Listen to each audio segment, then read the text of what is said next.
Gracias por la invitación. Siempre un gusto venir a presentar en casa. No hay forma que pueda dar este paper en español. Es imposible. Así que lo voy a dar en inglés. This is a joint work with Mons Chan, who was in Minnesota with me. One being he was Toronto, and now he's going to Chicago in a bit. Shahim, who is these two guys are always in my working together with me and other stuff. So what is the goal of this paper? We are trying to understand the role of firm heterogeneity in macro. Right? We know that firms differ in many ways, but in this firm heterogeneity is very pervasive. We find that firms differ in their productivity within industries, and that productivity is what we call the seen from the production function normally. And we know that matters a lot. Matters to explain the firm side distribution, like take a model like in Copenhagen 1992. All the firm side distribution is determined by whatever you put in the Z product, basically. It matters for real misallocation. It matters for misallocation in Restuccia and Rogerson, in Hessian cleanup, in Buena-Kawowski also. Firms that are that might be more productive, that also might be those that want to use more resources in the economy. And if there is a wedge and resources are not allocated to those firms, well, that creates misallocation. And also you can use it to explain a lot of heterogeneity in returns for the owners of the firms of these companies, so of these firms. I think in models like entrepreneurial models like in Cayete Denardi, in which differences across entrepreneurs generate heterogeneous returns. And the more heterogeneous those are, that will depend on the particularities of that C process. Right? But as I was saying, when we think in our production functions in all our models, we think that firms differ only in Z, but they don't differ in the eta, in the returns to scale, right? There are a few exceptions, but the important corollary of that idea is that if firms only differ in Z, these firms have higher Z are more profitable at any scale. But I think in Uber or think in Lyft, those firms are profitable only if they are large. Maybe they have some Z, but what really matters is the amount of scalability that this firm can have.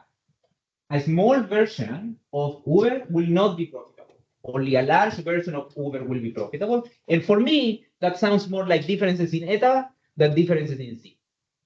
So that was the starting point of the paper. Wait. Okay.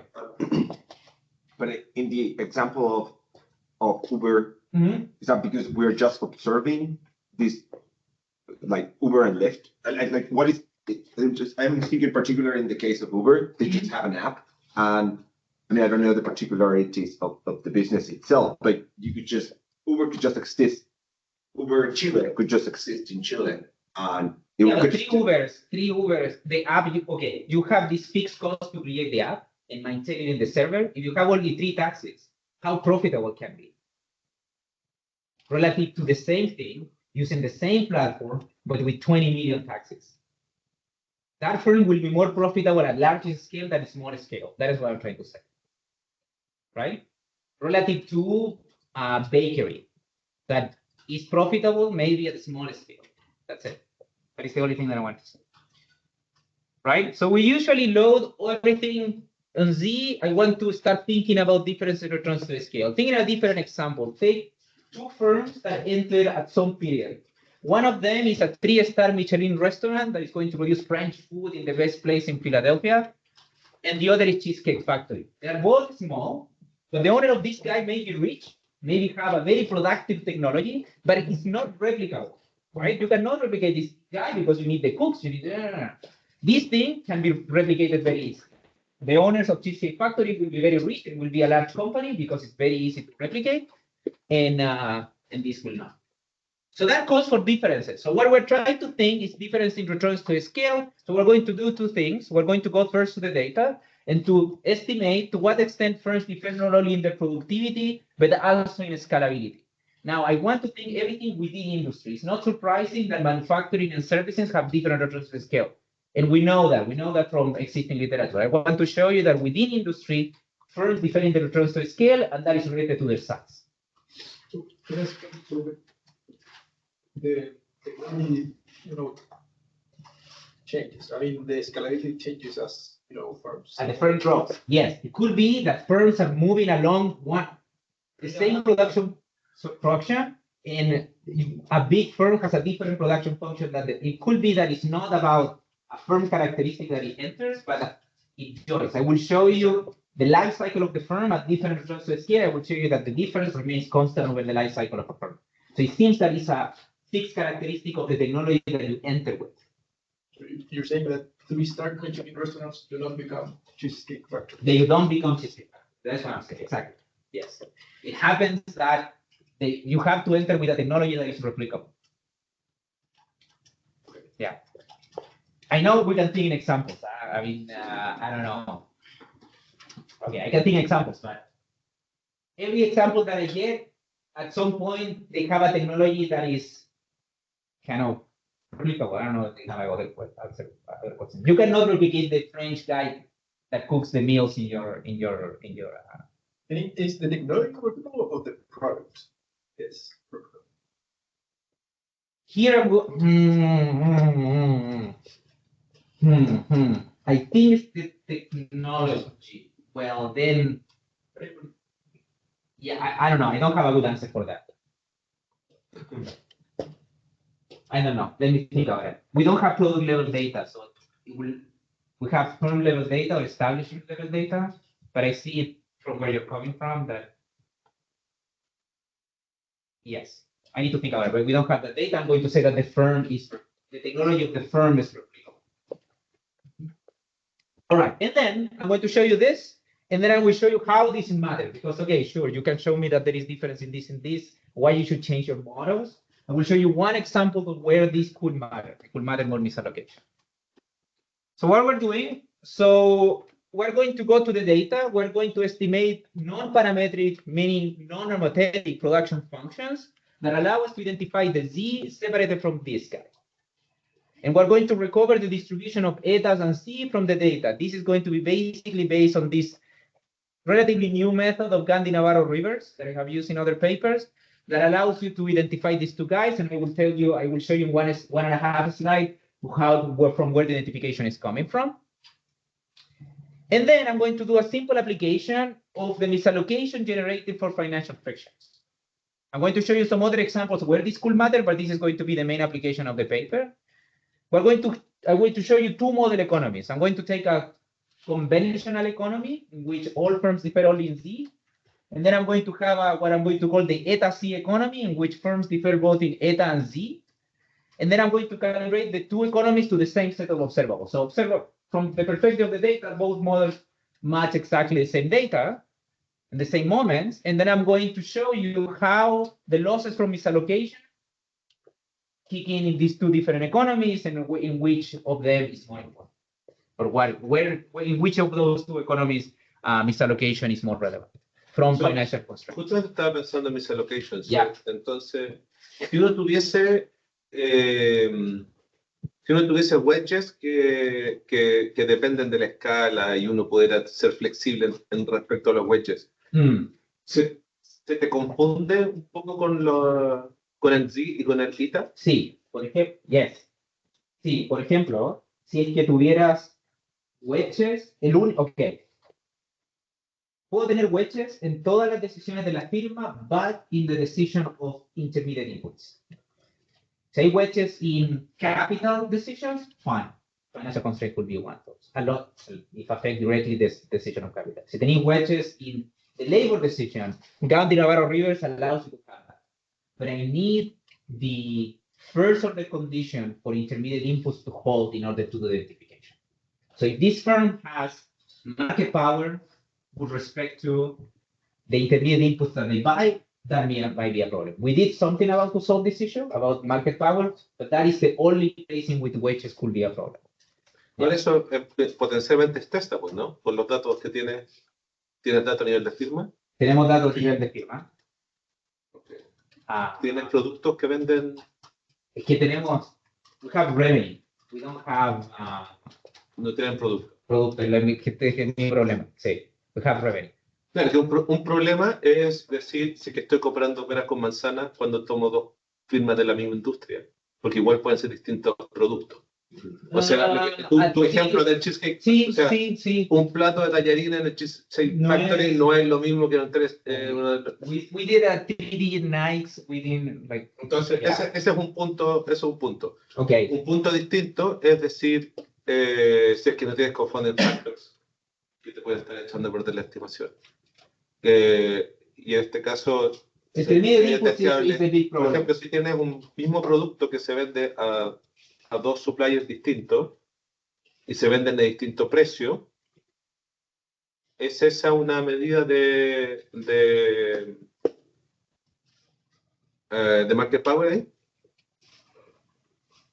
Yo diría que sí, pero De la forma en que controlamos market power, okay, no tienen datos de producto, así que they could olvídate. be market power respect your customers, right? You have some monopsony or monopolistic competition in the products level, or with respect to your suppliers. If you have with respect to your customers, it's not a big issue. It's not a big problem. Y algunas de las estimaciones le hicimos controlando por el share del market que tenéis dentro de tu mercado. En Chile, por ejemplo, las firmas más productivas dentro de la misma industria tienden a vender productos de mejor calidad y tienden a comprar insumos de mejor calidad. Yeah, ok, si es insumo, ese es un problema. Pero no me preocupo. Ok, Ok, pero sí. ya. Eso podría. El problema es en intermediate inputs porque ella no puede identificar bien cuál es el etapa. Yeah. All right. Okay, so and the misallocation here is not going to come from market power. It's going to come from, it's going to be an entrepreneurial model, basically because I love this type of models, and these models are we're going to use the model to match all these observables, and then we're going to compare the effects of financial frictions in these two economies. So what I'm going to show you in the first part of the paper, I'm going to show you that the average returns to scale is around 0.96, that is the ETA. It means like firms in general in the Canadian data that we use and also in the US data for manufacturing have decreased in returns to scale, but there is quite a bit of dispersion. The P9010 is around 8 percentage points, which means that some firms may be very close or even above 1. This is happening. Like the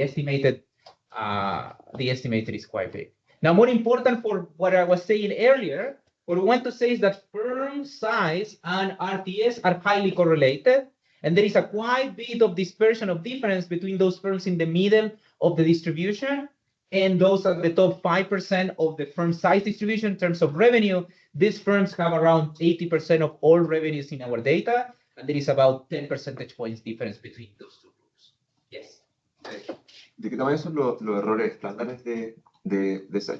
¿Son chiquitos? O sea, son efectivamente... Sí. I won't show you standard errors. We have it in the paper, but they're very small. We have in every point, we have millions of observations, so it's not a big issue. Yeah. Now, what accounts for this difference, and this is where maybe the problem is coming, or a discussion that we had earlier, is entirely accounted by the intermediate input elasticity. What we see is that the revenue share of intermediate inputs increases as the firm becomes bigger, meaning Cheesecake Factory uses more intermediate inputs relative to like the 3-star Michelin restaurant. And when you look at the revenue share of capital and revenue share of labor, they kind of cancel each other out. So when you estimate value-added production function, you won't see this. But when you estimate gross production function, in which you have intermediate inputs in the estimated equation, you will find this RTS because larger firms tend to use more intermediate inputs. And this is not necessarily that use more electricity. They actually use more pieces or more things to produce. Now, what about TFP? Well, TFP increases with firm size. That is not surprising. Better we find that. But at the top, it starts to flatten out. And then at the very, very top, it starts to decrease. So our conclusion from this is that firms that are very large are not necessarily more productive in our normal Z sense. They have high returns to scale, so that calls for maybe non-homothetic production function of heterogeneity of production function, not on the Z component, but in the eta component that I was showing you earlier in my function. Si asumieras el mismo ETA para todas las firmas, me imagino que lo vas a mostrar, Sí, ¿no? Sí. Tú decís, complete the in the estimation. ¿En qué momento, de qué manera estas conclusiones cambian si hubiese asumido que el ETA es el mismo para todas? Me parece que el efecto hubiera sido absorbido por el Z, ¿no? Sí. Tú decís cuando el método que usamos para estimar, tendríamos que cambiar el método de estimación, ¿no? Porque GNR, Gandhi Navarro Rivers, asume que la función de producción es una hipotética. Y eso te va a dar automáticamente diferencias en la elasticity of revenue with respect to capital, intermediates or labor, and then you calculate RPS. Lo que hicimos fue, ok, te voy a mostrar uno en el cual asumimos que hicimos una versión con Cobb-Douglas. Cuando llega la estimación, me voy a acordar, porque tenemos un plot, no recuerdo cuál fue, pero hicimos como una versión en la cual estimamos, asumimos que todas tienen el mismo eta, pero dejamos que los shares cambien, porque tú podés pensar que esto es Cobb-Douglas Sí, y este en diferentes zetas o al revés. sí. Sí. Ahora, ¿por qué Financial Fiction y no Ciclino?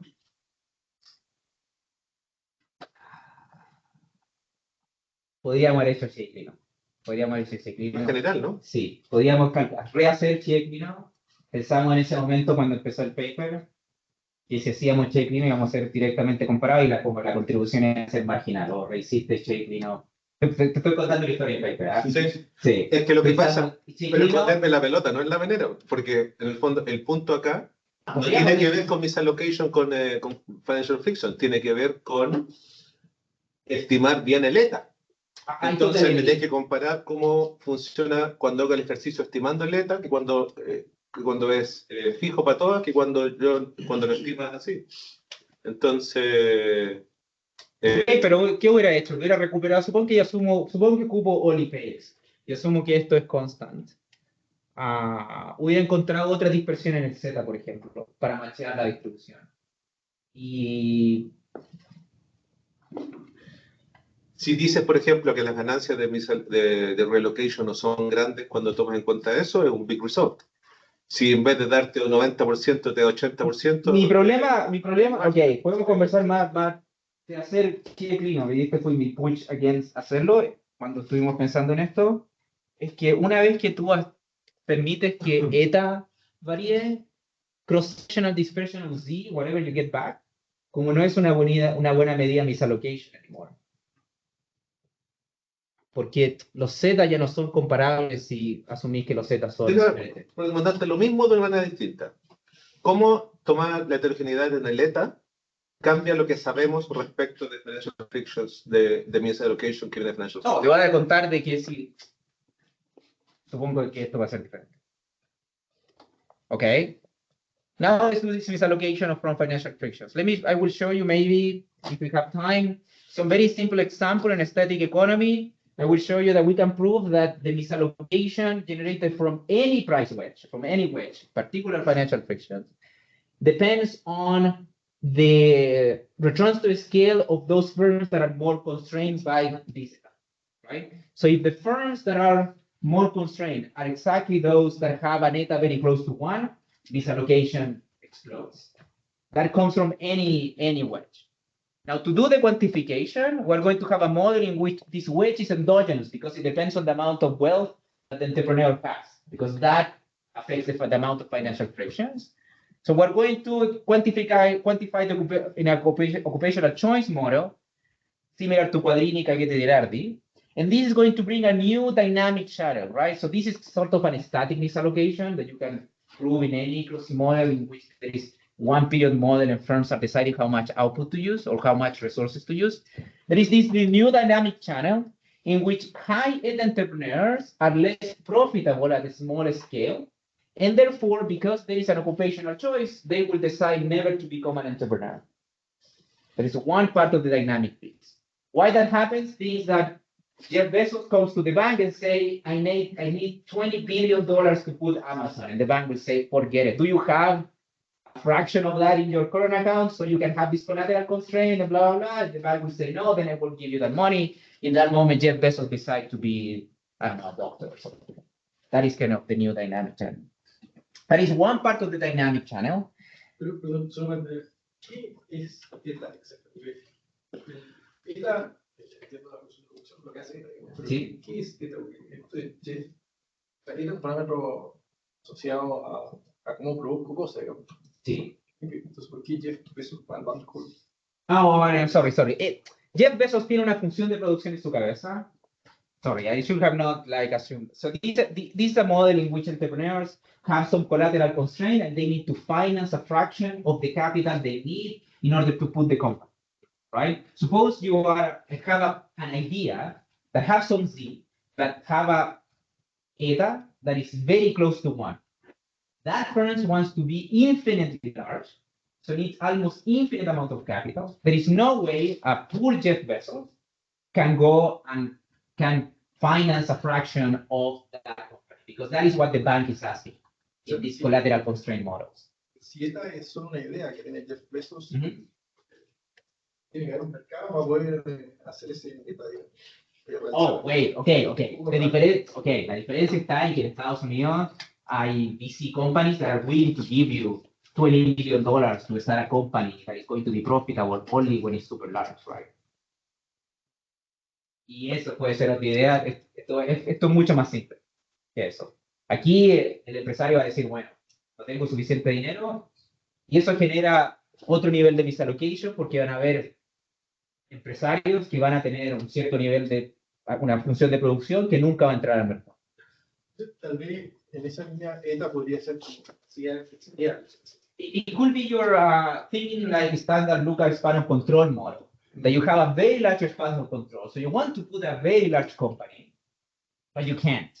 The bank is not going to finance it. Suppose you have a little eta that you have a very large, so a very little Z, and your productivity is very low in that term, but you want to be very big because you have a eta close to 1. You have a very big entrepreneurial ability, and you have like a big span of control. Te puedo hacer una pregunta Ya. medio ortogonal en el paper, pero yo pensaba que el estado de literatura es que financial friction no son una fuente de misallocation. Porque siempre voy a trabajar a la bestia para tratar de sacártela encima. Well, depende. Pero Aquí no. ¿sí? Aquí no. No, pero el estado de literatura. Ok, Midrigan Flu. Si se tenía un modelo en el cual no hay occupational choice, but there is no choice of the production function, financial frictions at some point, los entrepreneurs van a ser suficientemente ricos para deshacerse de la financial friction. En Midrigan and Flu, los tipos muestran de que eso sigue siendo verdad, pero donde kick in es en la decisión de qué production function tú estás ocupando. It turns out that en ese modelo tienen solamente dos sectores, y hay dos sectores, uno con low returns to scale y uno con high returns to scale. And it happens that financial friction now kicks in. Now, there is very simple. It's a more a developing story about why some countries are not well developed because of financial friction. And it's because of the decisions of these entrepreneurs to not jump into the very high returns to scale. This is kind of now I will show you that happens everywhere. Yeah. But, Okay. yeah. Okay. In my reading of that, I agree with you. My reading of that is that we are taking a step forward from whatever the ball that was left by Virgilio and co-authors. Okay, so we have this dynamic channel. There is another dynamic channel where I will show you in a second. So I will show you when we show you the results. But dynamic and static efficiency losses, what happens in this economy is they are significantly larger in this calibrated example, twice as higher in the eta Z economy than in the C economy. I will show you some other ways in which this heterogeneity will matter, but this is the main example that I will show you now. If we have time, here I'm going to assume that eta is an exogenous component. So entrepreneurs are born with this eta and with some productivity, and they just move forward in life. I will show you a model if we have time in which eta is an endogenous decision of the firm. Ahí tengo un problema, Yeah. problema conceptual. Te creo que el Z es específico al emprendedor, a la persona, porque es todo lo que no captura el uso de los factores. Sí. Pero el ETA es tecnológico. Es, si yo decido hacer un Cheesecake Factory, tengo un ETA. Si yo decido hacer una actriz de Michelin, Tengo otro ETA. tengo otro ETA. Sí. Entonces, es específico si tú quieres, a la tecnología que voy a adoptar, y eso es como lo que está detrás, es como el tipo de producto que finalmente voy a decidir hacer. No es específico a la persona. Si Jeff Bezos se hace un restaurante de 3 estrellas, va a ser un restaurante chico, no va a ser un restaurante gigante. Ok, está bien. Aquí la restricción va a ser de que el entrepreneur tiene una sola idea. No puede decidir cuántos productos, pero es verdad. Por eso en el modelo que es endógeno, los entrepreneurs van a poder decidir un mix de intermediate inputs that when I give you data from the model, it looks like they have higher transfer skill because they decide a certain technology that allows them to put either a cheesecake factory or a 3-star machine. Okay, great. So let me show you a little bit of data. This is administrative data from Canada from 2001 and 2019. I'm going to use also US data, but for some of the robustness. But this is a Canadian employer-employee match panel data set. It has the universe of incorporated Canadian firms, 90% of the private business sector. We have a lot of firms, 4.3 million observations per year, and we're going to calculate everything at 2-digit nines. So all estimation is going to be within industries, at least in our baseline estimation. I will show you some other examples later in which we do something different, but all the baseline results are an estimation within an industry. We have firm level data from the national accounts, micro data set. It's balance sheet data on revenues, input costs, everything consistent with national accounts. Capital stock is going to be measured by perpetual inventory method for tangible capital. Intangible capital might be important. It's important in macro now. We have an estimation with intangible capital, doing our best to estimate intangible capital. It's not easy. Labor input is going to be total labor compensation, so that reflects variation in labor quality.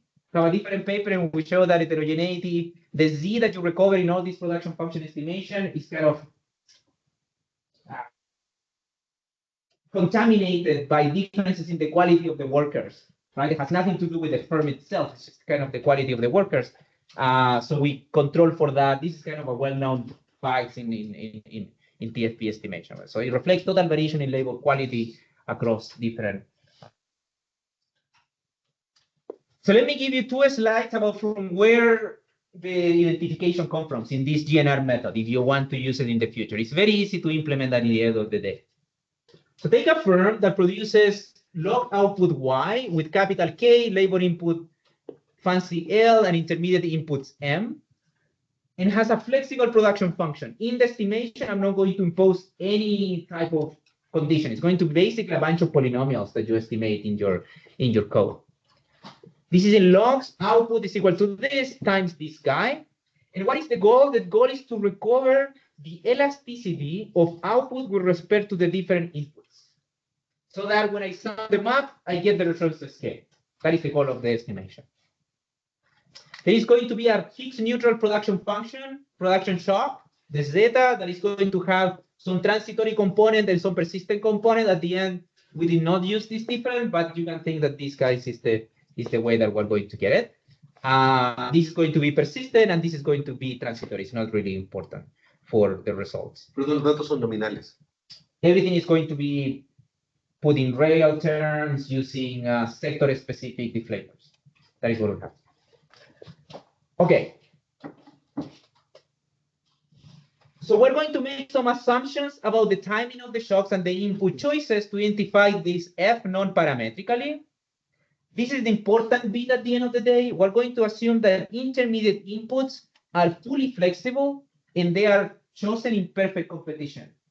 So the firm has no market power with respect to the buying of intermediate inputs. So the first order condition of the intermediate input holds with the quality, no wedges, no anything.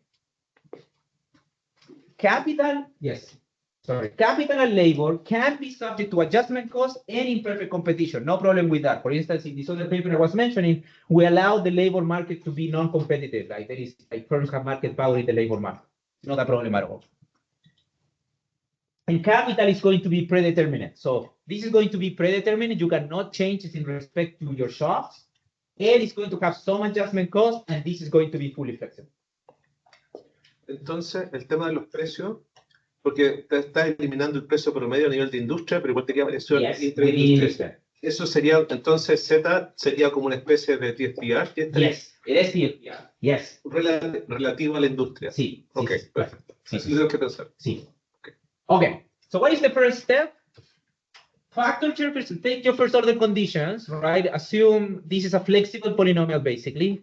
take first order condition with respect to M, with respect to intermediate inputs, and that will help us to identify MJT, the elasticity of output with respect to M and epsilon, right?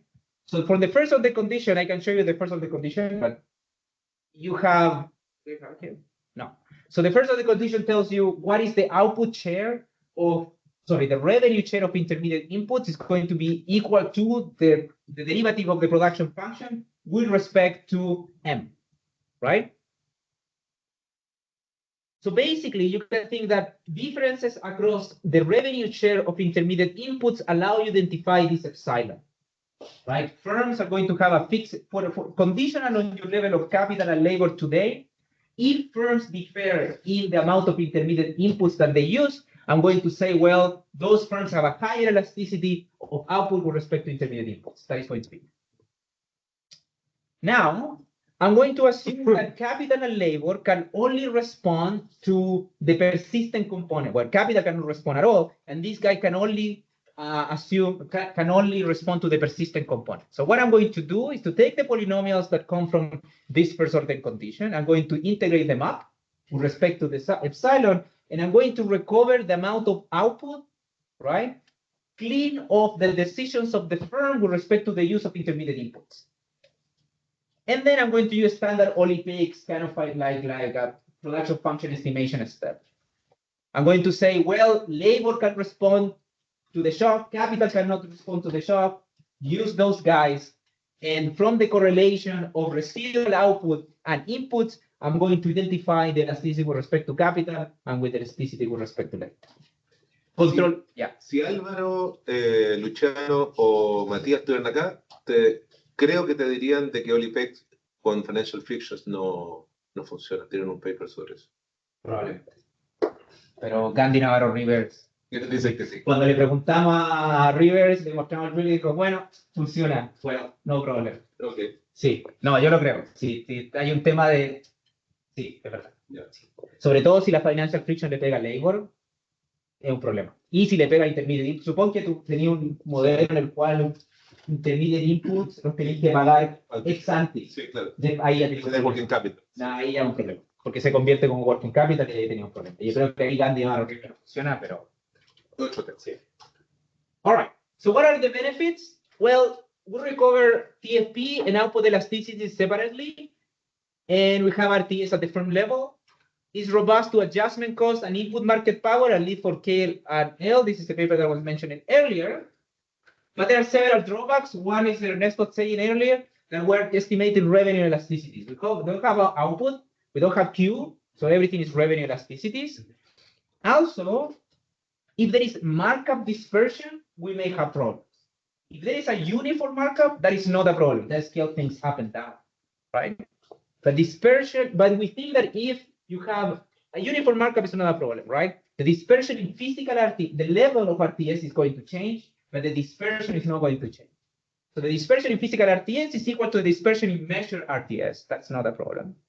But fundamentally, without price specific, we cannot allow for firm specific elasticities that may come from differences in the type of good that you're selling.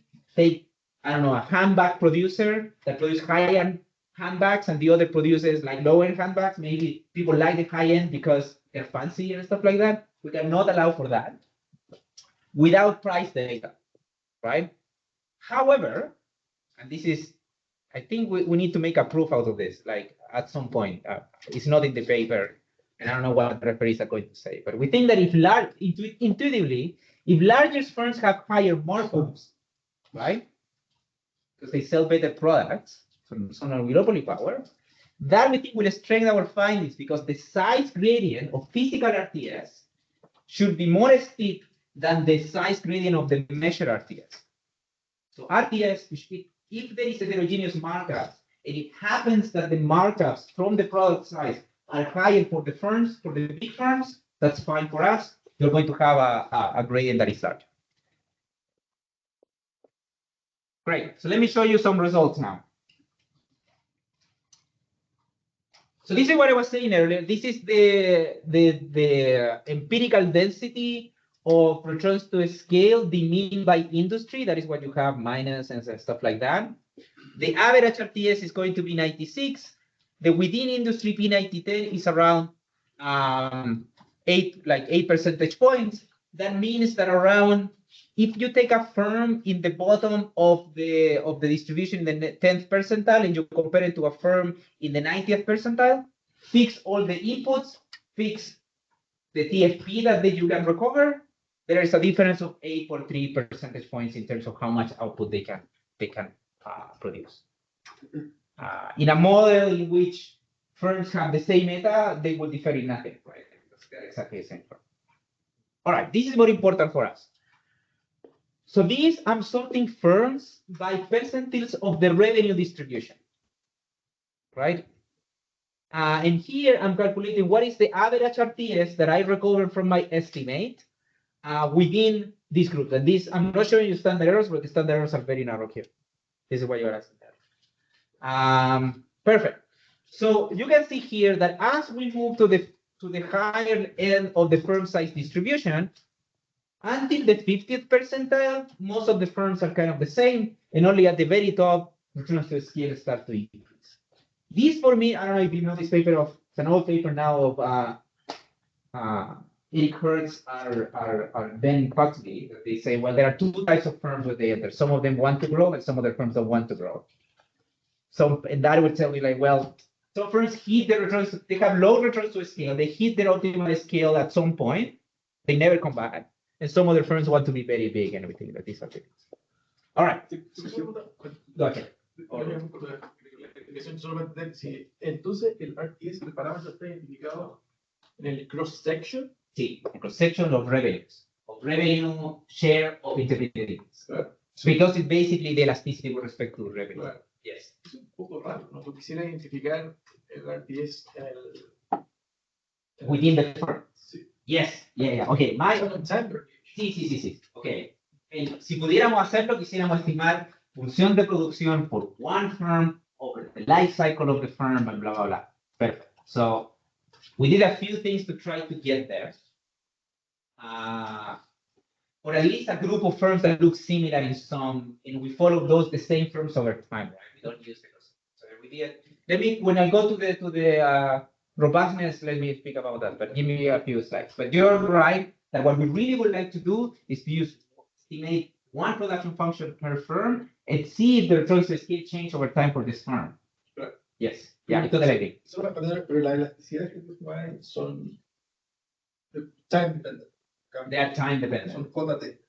Sí, son JT. Yes. Here, when I plot everything here, though, I'm controlling for time effect. This is being scattered controlling for time effects, and I'm going to the mean now by industry, but this is controlling for time. Yes. En el histograma que mostraba antes, esto, pensaría que cuando decía que correlacionaba, entiendo el otro gráfico, que correlacionaba con tamaño, en general las distribuciones de tamaño son como left tail.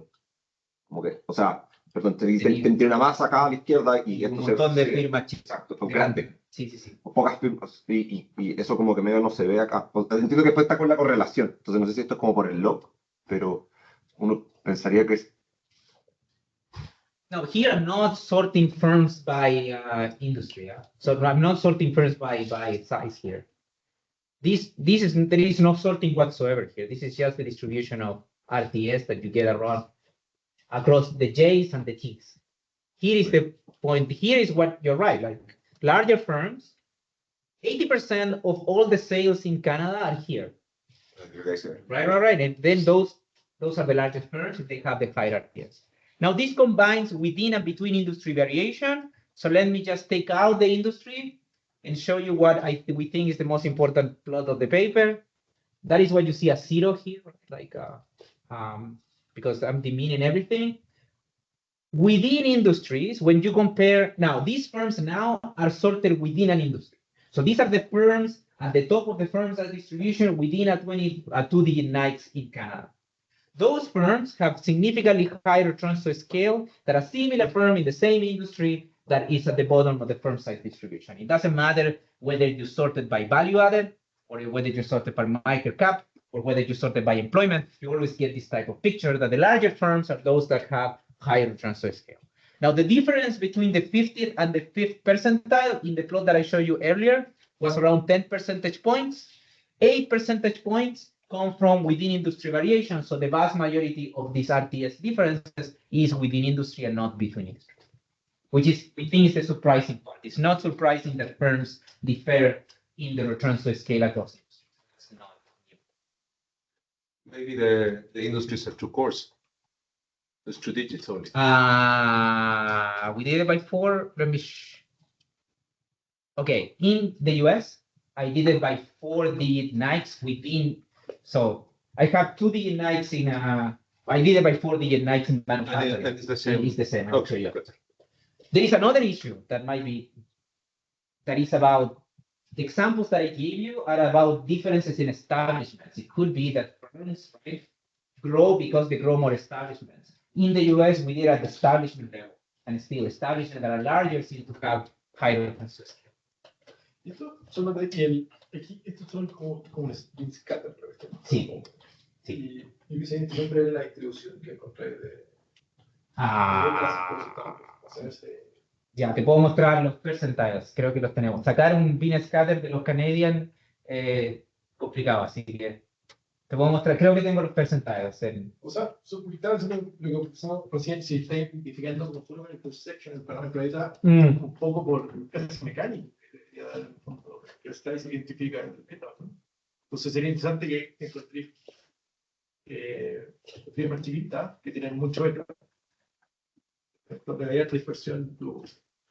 Es verdad, ok, si yo te muestro si te muestro los estándares son pequeños, pero si te muestro el P97, son un poco más grandes, son, vamos a ver por aquí. O sea, hay firmas pequeñas que tienen high eta, but it might be because we pick them up in the moment that we do the bin scatter when they are small, right? And then eventually they could grow into a big firm. I don't know what I did. Pero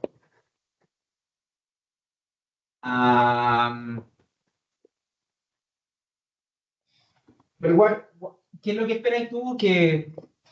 ¿Por qué dices que sería interesante? No sacamos los percentiles porque pensamos esto es suficiente tener. Era un culo sacar. No, no está identificando eta con variación temporal dentro de la misma firma. En el fondo, igual está haciendo solo con cross-section, que el size esté identificando el eta, el size de la firma. Entonces, es como mecánico. Let's talk about that when I show you what happens over the life cycle. Porque ahí estamos comparando firmas que tienen 3 años y vemos la heterogeneidad within firmas que tienen 3 años. Después las seguimos a través de este tiempo. All right. So what accounts? Okay, this I guess it goes directly to your view about what is explaining this.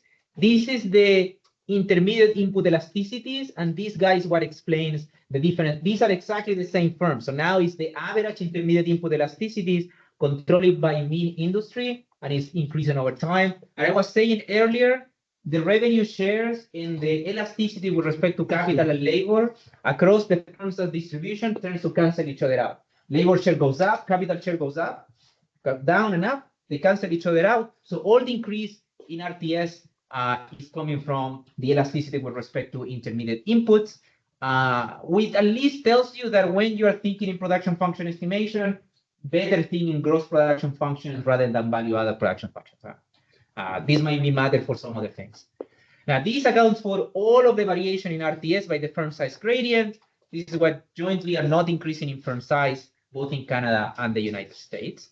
Now, what happens with productivity? Let me go just to one plot. I'm going to ignore what happens. Of course, productivity, the Z recover, increases as we move to larger firms. Now, something that we not realize at the beginning of the paper was that, okay, we know that when you estimate your production function, the average productivity that you recover is sort of, the scale doesn't matter. I mean, the mean is sort of irrelevant. It's not, you cannot really compare means, right? You need to compare dispersions.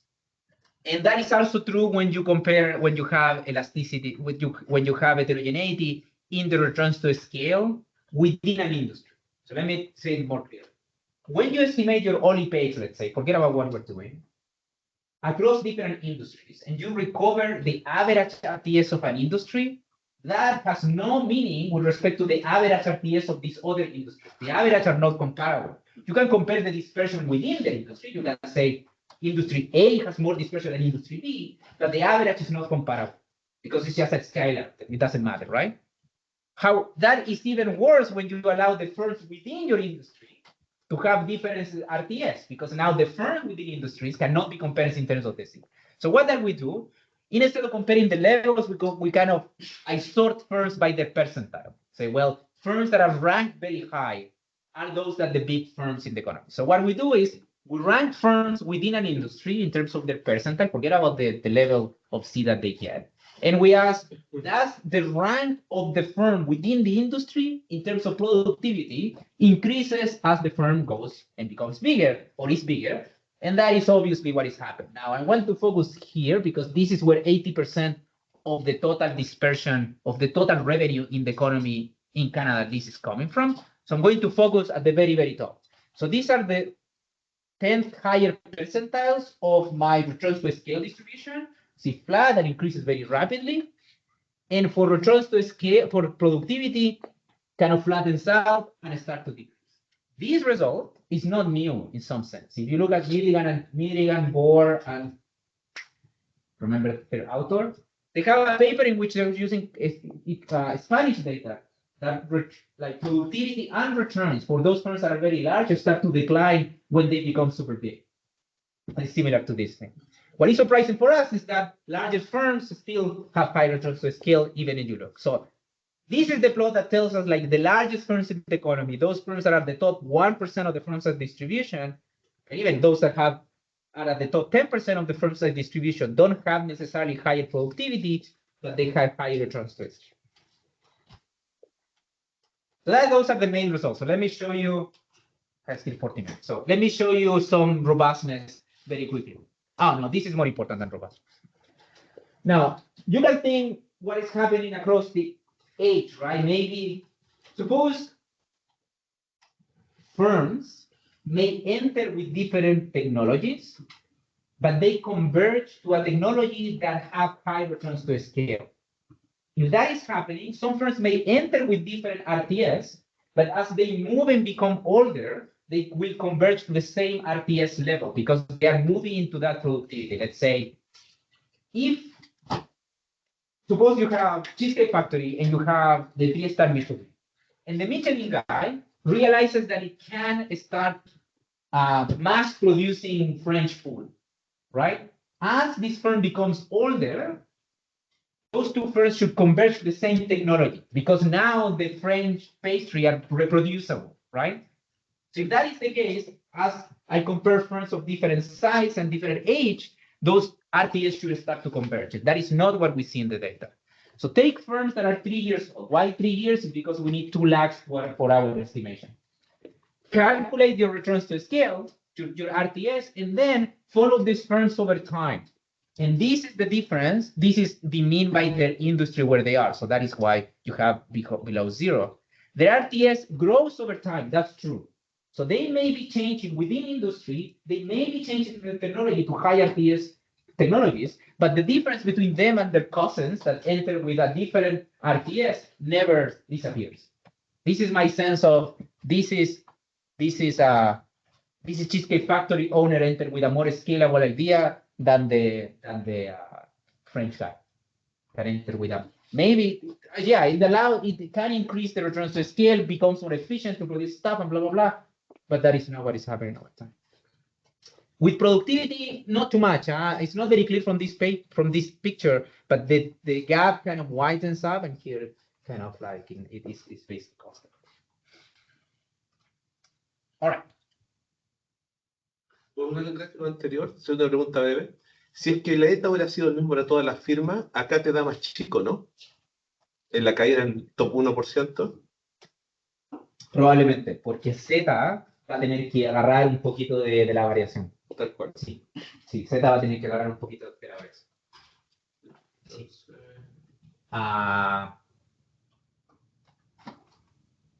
This is the Cobb Douglas that I was telling. Y por eso es que mi allocation te da el doble. Por eso mis allocations del doble. Exactamente. Yeah. Sí.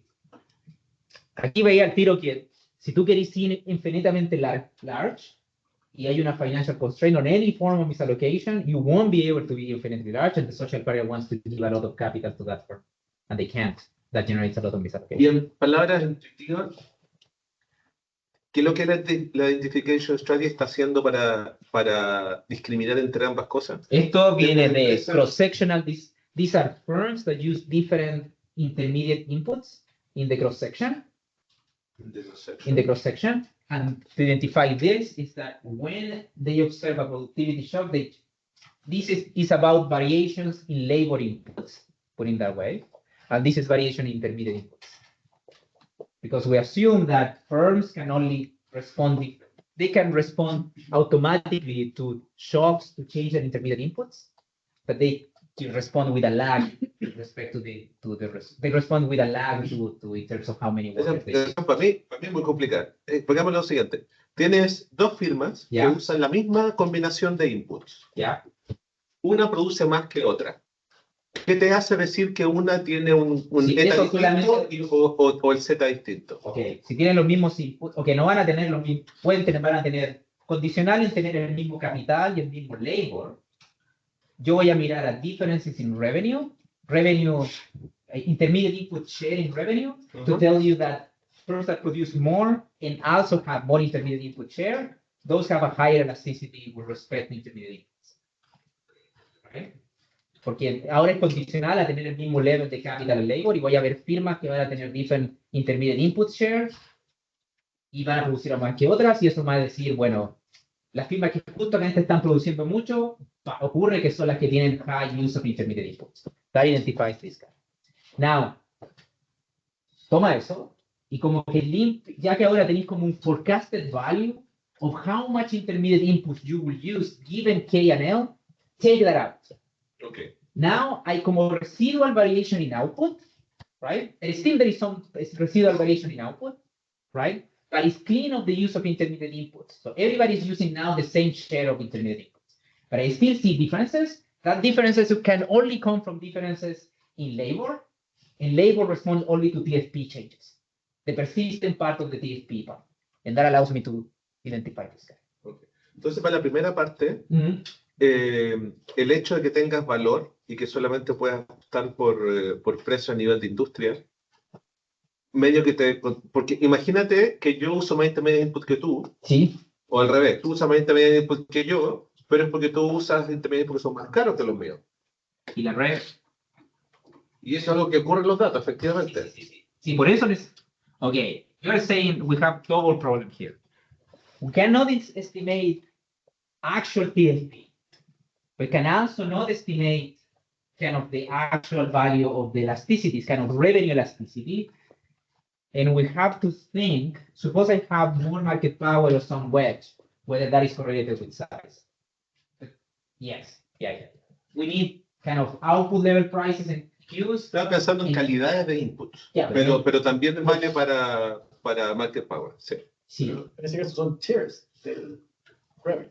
O sea, sí, pero tu calidad de input se traduce en calidad de output. Para más o menos controlar. El problema sería el market power.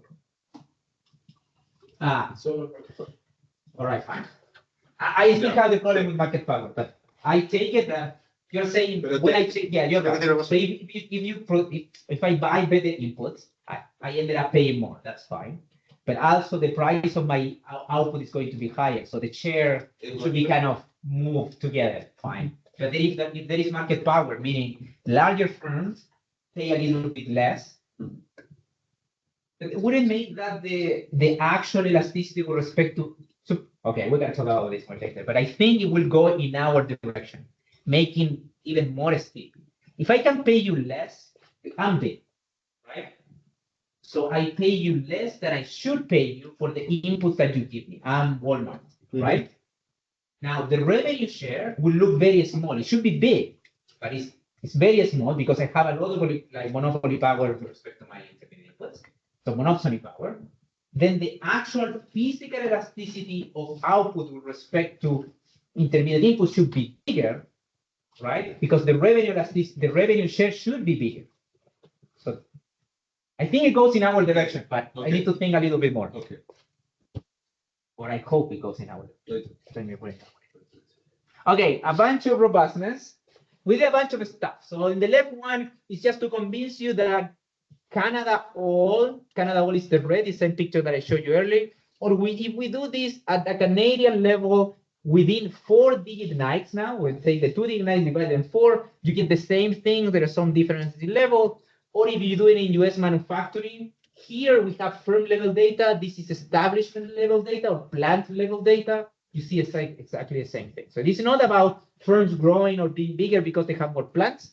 Even within establishment, this is happening, and it's surprising that we did not demean anything more than by the actual values within an industry. It's just surprising that they line so well across different industries, across different countries. And we did a bunch of different stuff. So the blue one here is the baseline. I should have put it in red. We included intangible capital, our best effort to estimate intangible capital. It could be that the larger firms are those that use more intangible capital. And we know that if you do a TFP estimation without controlling for that, that will be loaded into the Z. Maybe that matters for elasticity. It kind of matters, but even makes it kind of more steep. So that's good news. This Cobb-Douglas, what we did was assume that within each dot, everybody has a Cobb-Douglas. So we estimate only one production function for all of them. So, sorry, within an industry, we estimate one Cobb-Douglas.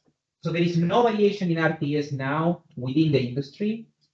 How we did? No, I need to think. I don't remember exactly how we did this one. Because now I don't remember how we did. I need to check. Don't remember. I think we did something similar. It's not what you asked. That is what I'm trying to think. It's not what you asked. Let's think about it. Maybe I will show you exactly what we did and if it's what you asked.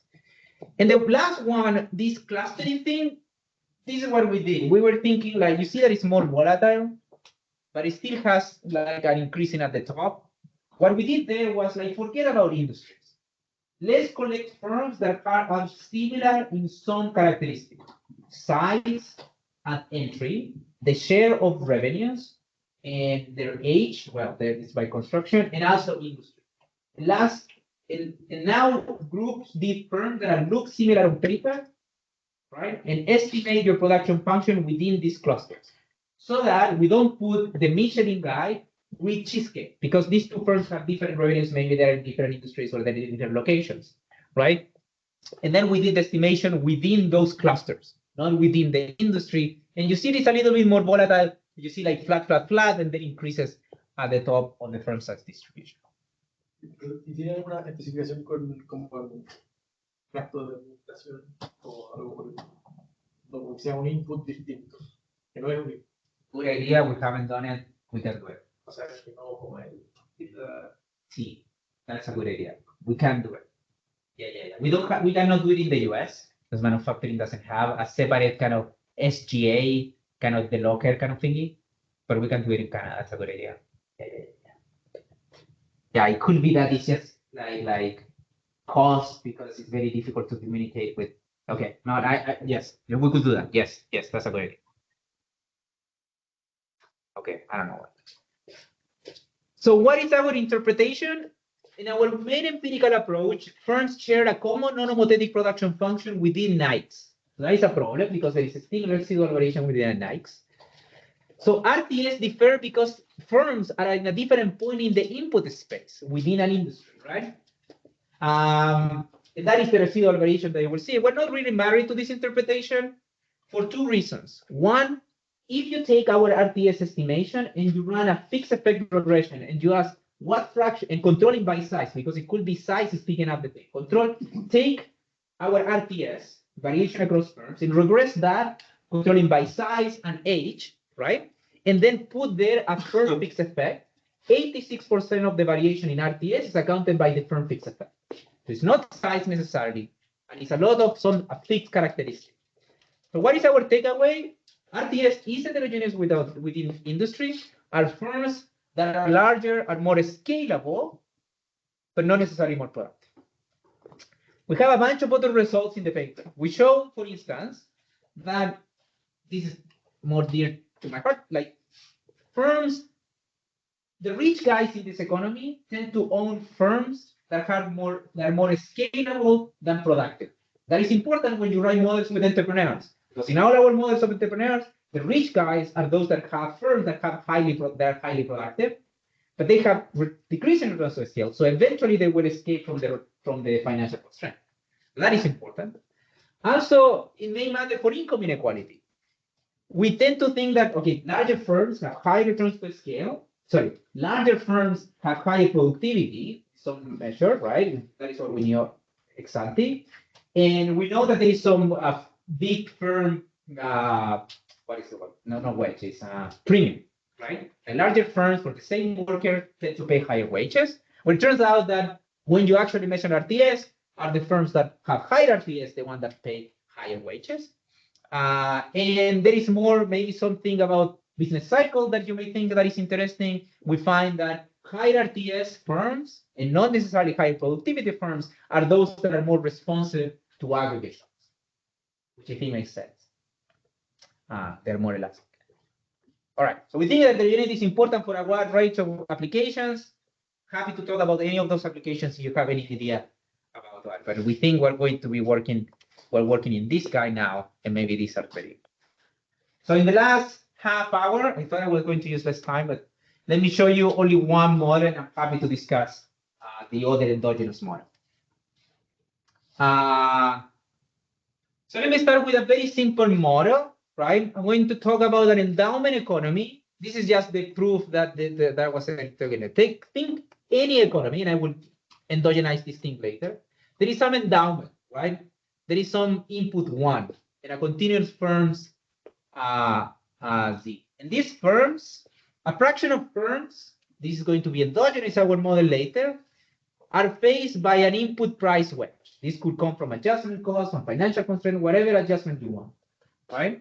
And firms differ in two ways. They differ in the Z and they differ in the eta. And they have to use this X, a fraction of this X here, right? The residual set of firms is going to be unconstrained and it's going to have constant returns to scale. It's very simple. So in the paper, we show that the degree of misallocation, how much output changes when you make this eta larger or bigger, the fraction of firms, not necessarily the fraction of firms, but the degree at which these firms have this price wedge, can be decomposed in three pieces. One is how much output changes depend on the size of the friction. That is not surprising. Firms or economies in which financial constraints are tighter, they will lose more output, independent of whatever is happening in the economy, right? Now, there is also what is that depends on this guy multiplied by the output share of the constrained firms. This is the level of the friction or the level of the wedge, and this is how many firms or how much output is accounted by those firms that are affected by the wedge. But in this economy, a new piece appears, which is this guy here, which is the average RTS of the constrained firms. If the constrained firms have RTS closer to 1, this number goes to 1, this goes to 0, so this guy goes to infinity, misallocations explode. It's very easy to show this, so you have these three pieces. Now, in this example, so misallocation, in this very simple example, is increasing and convex in RTS. So it depends on both the level of RTS and the dispersion of the RTS of those firms that are constrained. Both the mean and the dispersion. Great. Okay, this picture just showed that into the language. Dynamic setting out. So what I want to do now is to have a model in which we're going to endogenize this data. So that is kind of the static view, right? If you have firms with high RTS, those firms are might be very constrained, and the higher the RTS is for these firms that are constrained, the more misallocation will be from any friction, in particular financial friction that I'm going to show. Okay, so this is the setup, very simple, very standard. We're going to take a model of entrepreneurs similar to Cagnetti, Denardi, or Quadrini. We're going to have heterogeneous agents, perpetual use. There is no LG in this economy. They're going to make a consumption saving choice of wealth, and they have to choose some wealth A. And the individual choose between an occupation. They can be in any period. They can be a worker or an entrepreneur. That's simple. So there is no cost to moving around. It's just very simple, right? And now here is our leap of faith about what this RTS is and what the Z is. So there is some entrepreneurial ability. This is Jeff Bezos with an idea. The idea has two components, a Z and an eta that is going to follow an exogenous Markov process. That is going to be a joint process. We're going to estimate it at the same time. And they have to pay some flexible input choices, but they're constrained by the amount of expenditures that they can make, and that depends on the amount of capital that they have. So this lambda here hits the how constrained you are.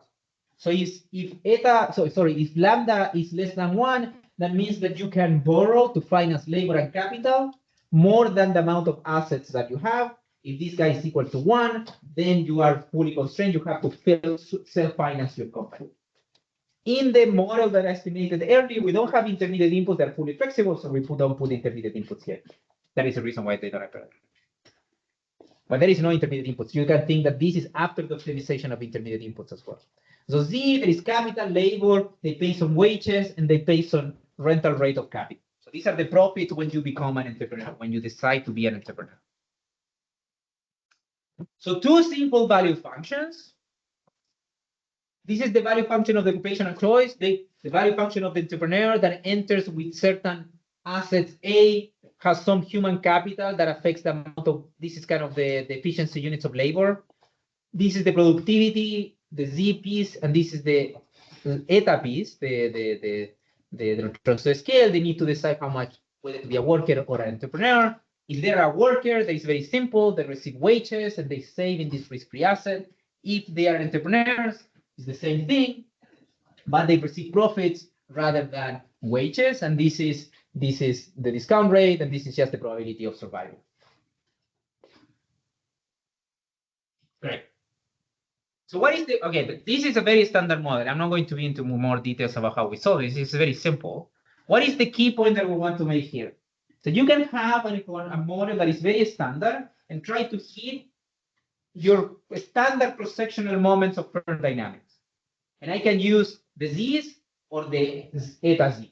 And I want to calibrate both to match these observable moments, and then ask if we impose a financial constraint, in which of the two economies this is more damaged. So we're going to calibrate the conventional Z economy, the standard targeted economy, and the eta C economy to match the same observed firm size distribution and some dynamics, for instance, entrepreneurial transition. So we're going to match the standard moments that people match in this literature. And in both economies, we're going to calibrate the economies so that they have the same friction, so that you have to, the lambda is 0.8. You can borrow 30% more than your assets. And then we're going to do comparative statics that are going to be a steady state comparative statics across different values of this lambda. So how we're going to calibrate these two guys? We're going to say, well, give me the revenue distribution of Canada. Let's jiggle with the C process until we match that, right? Plus the entrepreneurial changes, right? This is what you will do standard if you allow only heterogeneity in Z. If in the other economy, we're going to take the same moments, and we're going to infer the dispersion of eta to match the RTS variation that I showed you earlier, the difference between the 50th and the 90th.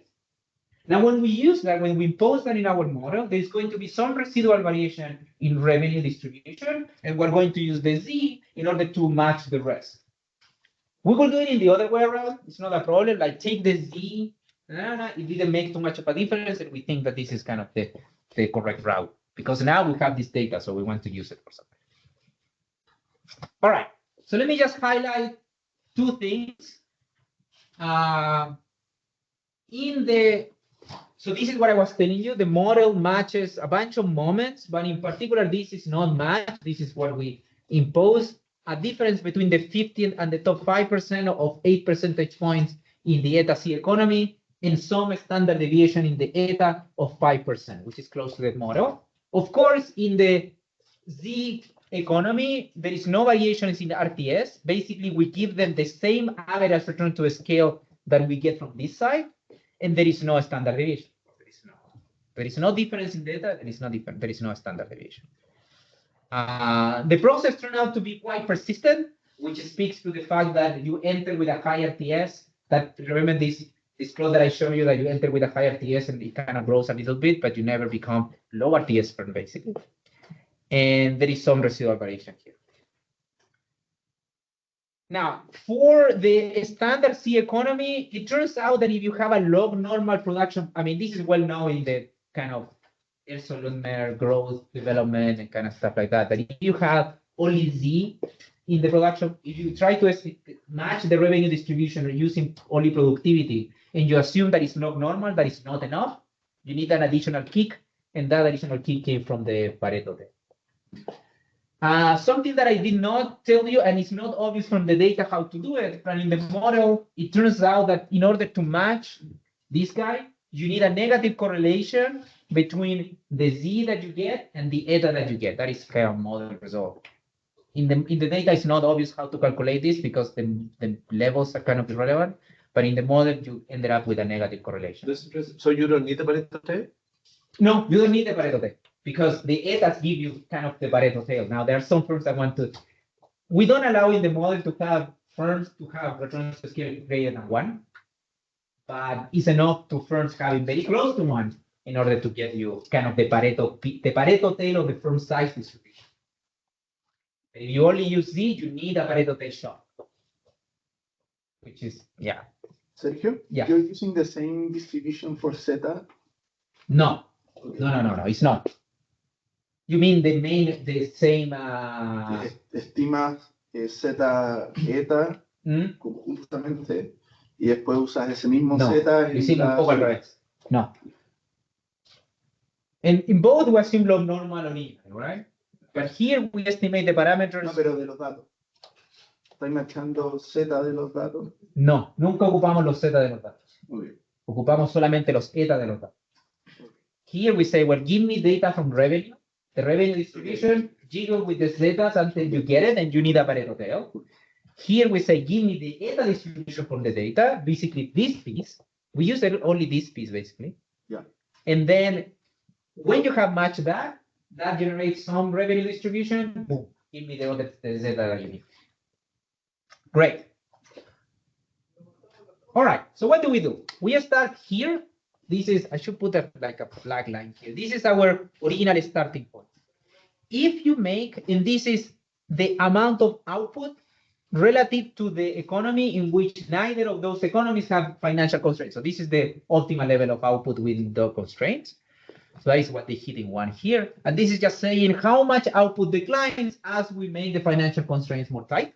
So we start here. Clearly, you can say automatically here, when you have the same level of financial constraint, the zeta eta economy has a way lower output than the conventional C economies. Financial constraints seem to be more damaging or more important in economies in which firms can differ in their returns to scale.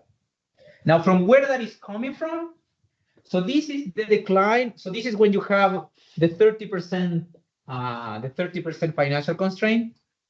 This is the total GDP loss in log points. So you can do kind of an analytic decomposition. GDP declines 18% or 18 log points in the eta set economy. And in the Z economy, only 7%, that is more than doubles. From where this is coming from, a lot of it comes from, okay, let me start from the bottom. This is Jeff Bezos not becoming Jeff Bezos. It's very little. Why? Because in the model, it's very easy to move between entrepreneur and worker. So it's a kind of a very silly model of occupational choice. Maybe we have a model in which individuals need to commit to become an entrepreneur for many periods. This may be more important, but it's not surprising that it's very little because our model of occupational choice is very simple. This is due to capital accumulation. Right now, this is because in the economy in which there is differences in eta and zeta, eta refers to scale and productivity, the firms that are constrained are normally the biggest firm in the economy. So let me explain this. I mean, this is something that I found interesting is just take a model like I did in the standard entrepreneurial models, and what will happen is what Ernesto was saying earlier. In those economies, the firms that are more constrained are those firms of poor entrepreneurs that are very productive. So I have a very high, I want to be very big, but I still have an optimal level of capital I want to be, okay? That is less than infinity. If I'm very poor, I cannot finance this economy, so I'm very constrained. So in those economies, the individuals that are more constrained are those that are small, that are highly productive, poor entrepreneurs. Jeff Bezos, when he had the idea of Amazon, that is the highly constrained. But an economy in which some firms can be very close to one, those firms want to be infinitely large, so there is no amount of wealth that Jeff Bezos can have to finance the size of the economy, the size of the firm. So in that world, firms that are very large can still be constrained. Because now I hit the economy with some additional financial constraint, there is the firms that necessitate more capital cannot have it. So individuals ended up accumulating less capital because there is no point to accumulate that much capital because I cannot give it to the big firms, right? It's this big financial constraint. Now, the big piece, though, comes from the misallocation of productive factors. Now, give me the level of capital.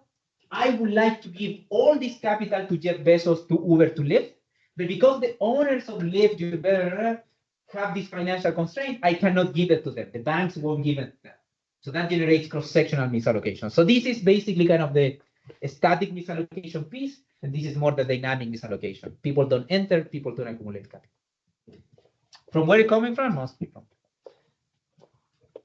So the static misallocation of productive factor twice as high than RTS. Ya es mitad y mitad entre misallocation y acumulación. Sí. No es muy. Sí. Yeah. But I think it's because this guy, we think, like in the model of Midrigan and Fluke, these pieces, I mean, if you interpret this as entering into a new sector, this piece is quite important for that, right? Here is, I suppose you have two production functions. One is labor production function that uses only labor, and the other is manufacturing that uses capital, labor, intermediate inputs. In their model, because there is full commitment about what type of production function you're going to commit for the rest of your entrepreneurial life, this piece might be important, and these guys are less important for that. This becomes more important. And this is where financial constraints hit a lot in the model. And we think that because our model is very simple in that way, it doesn't make too much of a difference. All right, we have a model of endogenous ideas. I want just to say that. I know like it's just more equations. It's like kind of, I think I've already made my point. We have a model of endogenous ideas. Let me just explain it very quickly. Donde encuentro que quedas pillado un poco con la historia de Financial Fiction, porque tú nos dices que un gran pedazo de la historia viene porque Amazon es financial constraint respecto del tamaño que podría ser, que es infinito. Sí. Entonces, no importa lo grande que sea, Sí, pero siempre es una medida de costo. Sí. Well, I don't know. I mean, maybe United States and Amazon are bad examples, and it will give examples only in Chile and European countries, in which there is no deep financial markets that can finance the size of Amazon. That could be. And this is a story about if we have a model in which there is a deep financial market, these things could go away, right? Because in the United States, there are VC guys that will give millions of dollars to these higher TS ideas, right, to finance them from the get-go. This might not be a story for the United States. This is more a story of European countries in which most large firms might be public, but they're still held by private, a few families, right? That might be a story. In this case from Chile, it's the case from Norway and stuff like that. I made sure I move away from the Amazon story, yeah? But you use the data for Canada and US. Yeah, Canada is a private, the stock market in Canada is way smaller. And the firms that are publicly traded, they trade in the US, they don't trade in Canada. So I agree. I mean, we could do this with Orbis. I mean, okay, we can talk about more this, but there is a tension where to estimate this and when that. I think this story is more about European countries. Maybe the next step is to have a richer model in which there is some deep-pocketed investors and there is some probability of default and blah, blah, blah. Y quizá el punto tiene que ver más con que sea infinitamente grande, porque o sea, no hay economía que soporte eso. Yeah, Financiar eso. but then the US, yeah, but yes. Teóricamente puede salir de que Yeah, ser infinito, pero no, I think what the point of Ernesto is saying like, look, I have a hard time to believe that Amazon is financially constrained in the way that you are calling it financial constraint. That I think is the point that you want to make. Por lo tanto, es hard to believe that it's optimal scale simply. Okay. Yeah, but I don't need infinite. I need very close to 1. I need higher than 96. I need 98, and that's more enough. The only point that I want to make is that firms deferring RTS, you should take it seriously. Because if you have your favorite story about misallocation, the misallocation may be bigger than what you think they are. All right, I think I'm just going to conclude. I'm not going to bore you. We have a model of endogenous RTS in which firms are choosing what is kind of a task model in which firms are choosing what fraction of cheesecakes are done in-house and what fraction of my cheesecakes are bought or what fractions of my production is bought. And firms that have higher RTS, in the data they look like they have, is because they buy a lot of things. So the production, okay, I'm not going to go. There is no point for rushing. Our model of endogenous RTS is very beautiful. It's in the paper. Read it. I will really love it. And then results are very similar to that.